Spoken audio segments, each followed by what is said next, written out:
Assalamu Walaikum. Hello friends, how are you? Welcome back to my another video. In this video, I am going to show you how to create custom numbered list in Microsoft Publisher.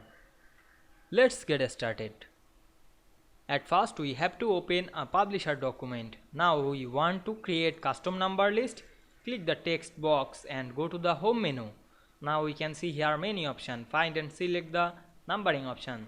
Then click it and we can see here some number list format like numbers, letters or Roman numerals. Now we want to create custom number list.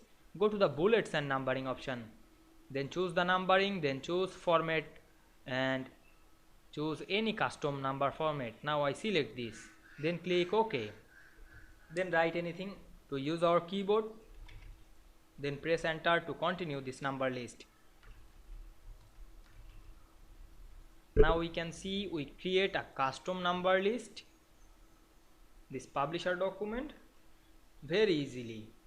I hope you enjoyed the video. Please like, comment, share and subscribe my channel. Thanks for watching.